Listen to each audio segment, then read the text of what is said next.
nosso Pai Celestial na busca do seu conforto e ajuda. Vamos analisar 6 versos bíblicos importantes para a nossa meditação, sendo que os 2 primeiros nos aconselham a termos o Criador como nosso socorro permanente e nele confiarmos em nossas orações. Vamos ao Salmo 91, versos 1 e 2, que diz: O que habita no esconderijo do Altíssimo e descansa à sombra do Onipotente, diz ao Senhor: meu refúgio e meu baluarte, minha fortaleza, Deus meu em quem confio. E os outros 4 que vamos ouvir agora nos deixam claro que Deus se preocupa conosco e por isso devemos entender a sua vontade, pois Ele sabe o que é melhor para cada um de nós e quando seremos atendidos, se achar que assim deve ser. Vamos ao livro de Provérbios, no capítulo 10, versículo 24, que fala assim: Aquilo que teme o perverso, isso lhe sobrevém, acontece, mas o anelo dos justos, Deus sempre cumpre. Então, aquilo que teme o perverso, o mal, lhe sobrevém, acontece na sua vida. Mas o anelo, o desejo dos justos, Deus cumpre sempre. Vamos a mais uma passagem em Eclesiastes capítulo 3, versículo 1, que diz: Tudo tem o seu tempo determinado e há tempo para todo propósito, toda a intenção debaixo do céu. Já no Novo Testamento, no livro de Mateus, capítulo 10, versículo 31, temos esta passagem: Não temais, pois, bem mais valeis do que muitos pardais. E agora, vamos ao livro de Efésios, no capítulo 5, versículo 17. Por esta razão não vos torneis insensatos, mas procurai compreender qual a vontade do Senhor. Seria de grande proveito espiritual relermos esses capítulos para prestarmos atenção naquilo que está ali escrito, que é para o nosso bem, nos orientando a respeito da oração. Temos muitas outras passagens, dezenas de passagens na Bíblia falando sobre a oração, suas vantagens e como fazer a oração. Para quem devemos orar? Para quem devemos dirigir a nossa oração? Antes de conhecer a palavra de Deus e seus ensinamentos, eu costumava rezar para um santo ou santa com os olhos fixos em sua estátua ou imagem, pois estava vivendo em tempos de ignorância. Desconhecia o 2º mandamento da lei de Deus, que está na Bíblia, mas não constava no catecismo que estudei. E quando recebemos desde pequenos este tipo de ensinamento errado, crescemos com aquela vontade de rezar, como a gente dizia, olhando, dirigindo-nos para algo tangível, concreto, aquilo que se pode tocar, algo que possamos ver e apalpar. No caso, uma estátua ou imagem. Porém, se tivermos fé verdadeira, não precisamos prestar culto ou louvor a imagens de santos, pois nosso único e verdadeiro mediador, aquele que pede junto a Deus, é Jesus. O que poderemos verificar na primeira carta de Paulo a Timóteo. Vamos então a 1 Timóteo capítulo 2, versículo 5, que diz: Porquanto há um só Deus e um só mediador entre Deus e os homens, Cristo Jesus, homem. A existência de um só Deus e de Jesus, declarado biblicamente como nosso único verdadeiro mediador ou intercessor, aquele que pede São fatos tangíveis. Portanto, para quem tem fé, não há necessidade de estátuas ou imagens de esculturas de quem quer que seja em nossos momentos de oração. E é válido lembrarmos que fazer imagens e estátuas, cultuá-las, orar para elas e adorá-las, é um ato de transgressão, desobediência ao segundo mandamento da lei de Deus, conforme consta em Êxodo capítulo 20, versículos 4, 5 e 6. Se a gente for lá, então, para o livro de Êxodo, a gente vai ver o que fala sobre prestar cultos a estátuas. Isso está no versículo, vejamos aqui novamente o número do versículo, na Bíblia Sagrada, onde estão os mandamentos. Versículos 4, 5 e 6, em Êxodo capítulo 20, que diz o seguinte, 4, 5 e 6.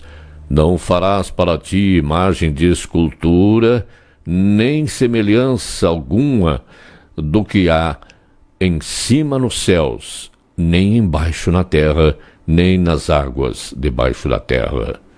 Não as adorarás, nem lhes darás culto, porque eu sou o Senhor teu Deus, Deus zeloso, que visita a iniquidade dos pais nos filhos até a 3ª e 4ª geração, daqueles que me aborrecem, e faço misericórdia até 1000 gerações daqueles que me amam e guardam os meus mandamentos.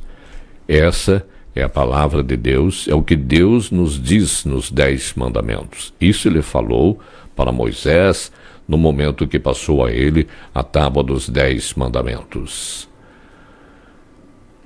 A Igreja Católica coloca à disposição dos seus membros milhares de nomes de pessoas que já morreram e, de acordo com os critérios de sua doutrina, foram canonizados, santificados, para serem louvados, cultuados e servirem de ligação entre seus devotos e Deus, para pedidos de graças, inclusive de curas de doenças, frente às suas estátuas e imagens. Pois é comum ouvirmos as pessoas dizerem: a cura da minha doença foi um milagre do santo ou da santa tal. Essas pessoas, consideradas santas ou santos, podem até ter sido exemplos magníficos, muito bons exemplos de vida, pela sua maneira de agir e ser, mas considerá-las santas e que estão no céu intercedendo pelos vivos e fazendo milagres é algo completamente contrário aos ensinos bíblicos. Para esclarecer melhor essa atitude errônea de fazer estátuas e imagens, prestar louvor, culto e pedido de intermediação de santos ou santas junto a Deus, vamos estudar na Bíblia o que sabem e o que podem fazer os mortos. Comecemos pelo livro de Salmos, onde Davi pede a misericórdia de Deus, lá no Salmo número 6, capítulos 4 e 5, onde diz: Volta-te, Senhor, e livra minha alma, salva-me para a tua graça, ou por tua graça, pois na morte não há recordação de ti. Então, Deus no sepulcro, quem te dará louvor? Vamos repetir este versículo que diz o seguinte: Volta-te, Senhor, e livra minha alma, salva-me por tua graça, pois na morte não há recordação de ti. No sepulcro, quem te dará louvor? E o livro de Eclesiastes nos descreve qual é a situação dos mortos. Vamos a Eclesiastes, capítulo 9, versículo 5. Porque os vivos sabem que hão de morrer, mas os mortos não sabem coisa nenhuma, nem tampouco terão eles recompensa, porque a sua memória jaz no esquecimento. Ainda no livro de Eclesiastes, capítulo 9, versículo 6, fala assim: amor, ódio e inveja para eles já pereceram para sempre, não têm eles parte em coisa alguma do que se faz debaixo do sol.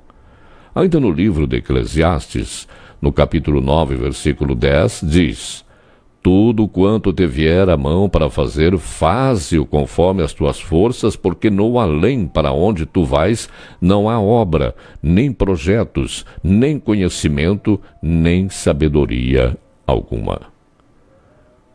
Então é importante que a gente estude a palavra de Deus para saber como agir com relação à oração. Nas profecias de Daniel também temos uma referência importante a nós, é o próprio Cristo, segundo nos afirma Paulo no primeiro livro a Timóteo, no capítulo 2, versículo 5. Vamos ver essa passagem, Timóteo, capítulo 2, versículo 5, da Bíblia Sagrada. Vamos ao Novo Testamento, lá onde está o livro de Timóteo. Vamos ver, vamos conferir. Capítulo 2, versículo 5 de Timóteo, nos diz o seguinte. Capítulo 2, versículo 5 de 1 a Timóteo, primeira epístola a Timóteo. Está aqui, capítulo 2, versículo 5 diz: porquanto há um só Deus e um só mediador entre Deus e os homens, Cristo Jesus, homem. Importante esta passagem, esta citação de Paulo na sua primeira carta a Timóteo. Porquanto há um só Deus e um só mediador entre Deus e os homens, Cristo Jesus, homem. Ele que foi homem, quando passou aqui pela terra, viveu tudo o que nós, homens, nós, seres humanos, vivemos. Então esta é uma passagem muito importante. Na conhecida oração católica do Credo, a partir da metade para o final da mesma, temos duas frases que falam em julgamento e ressurreição dos mortos. Vamos conferir. Na segunda parte da oração do Credo, que diz: donde há de vir e julgar os vivos e os mortos. Creio no Espírito Santo, na Santa Igreja Católica, na comunhão dos santos, na remissão dos pecados, na ressurreição da carne, na vida eterna. Amém. Esta é a segunda parte, é o final da oração católica do Credo. Então é o que diz aqui, ó. Conforme a gente já falou e está citado muitas vezes na Bíblia, e a oração diz: donde há de vir e julgar os vivos e os mortos. Então, se ele há de vir e julgar os vivos e os mortos, é porque ainda não foram julgados. Então não temos ninguém no céu, além de Jesus, que possa interceder por nós. Podemos constatar, então, que existe uma contradição de acordo entre a doutrina católica que prega a subida para o céu, a queda para o purgatório ou para o inferno, logo após a morte, e a oração do Credo que fala crer na ressurreição e julgamento. É ressurreição e julgamento. Então, a doutrina diz uma coisa e a oração do Credo diz outra, bem ao contrário. Se todos os seres humanos que morrem vão logo para o céu, o purgatório, lugar que não existe, ou o inferno, quer dizer que já foram julgados, salvos ou condenados. E quando Jesus voltar, será que só os vivos serão julgados? Não é assim que diz a oração do Credo, muito menos a Bíblia. Vamos ler o que escreveu em 2 Timóteo, capítulo 4, versículo 5. Paulo que escreveu isso para Timóteo, 2 Timóteo, capítulo 4, versículo 5. Vamos ao capítulo 4 aqui de Timóteo, versículo 5. Vamos aqui achando, encontramos. Diz o seguinte: porque pela palavra de Deus e pela oração é santificado. Vamos repetir. porque pela palavra de Deus e pela oração é santificado. Capítulo 4, versículo 5 de 2 Timóteo. Então, destacamos o verso 4, que diz, dentre os que destacamos aí, o verso 4, que diz, e se recusarão a dar ouvidos à verdade, entregando-se às fábulas, como santos, purgatório, limbo e outras.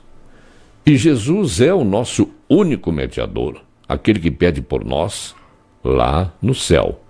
Segundo a Bíblia, com relação aos mortos, é impossível acreditar que eles possam interferir ou rogar, suplicar por nós no céu, pois ainda não estão lá.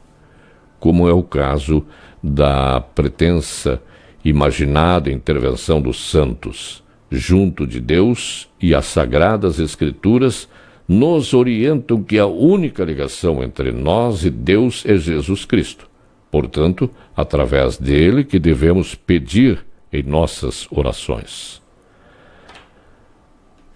Nos textos bíblicos, a gente encontra muitas passagens, repito, falando sobre a intervenção de Jesus, e somente ele que tem esse poder de intervir por nós, intercedendo por nós junto ao nosso Criador. No Evangelho de João, capítulo 14, versículo 6, nos diz: Respondeu-lhe Jesus: Eu sou o caminho e a verdade e a vida. Ninguém vem ao Pai senão por mim. Já ainda no livro de João, continuamos no livro de João, no capítulo 14 ainda, no verso 13 ao 15, que diz: E tudo quanto pedirdes em meu nome, isso farei, a fim de que o Pai seja glorificado no Filho. Se me pedirdes alguma coisa em meu nome, eu o farei. Se me amais, guardareis os meus mandamentos. São palavras de Jesus escritas no Evangelho de João, no capítulo 14. E repetimos na primeira epístola de Timóteo, a Timóteo, que Paulo escreveu para Timóteo. Epístola é carta, né? Uma carta que Paulo escreveu para Timóteo, que diz: Porquanto há um só Deus e um só mediador, aquele que pede por nós, entre Deus e os homens, Cristo Jesus, homem. Então, amigos, a gente vê que claramente Jesus é o nosso intercessor e devemos orar e pedir a Ele, junto ao Pai, aquilo que precisamos. Vamos louvar o nosso Deus com um hino aqui na nossa programação.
sentido, pois me dá forças pra viver.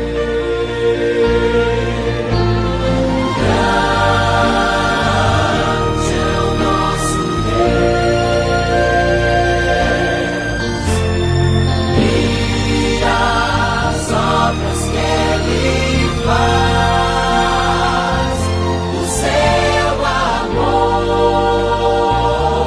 não tem limites, em seu perdão encontro paz.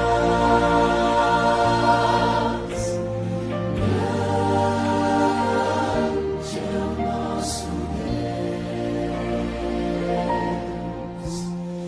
e as obras que Ele faz.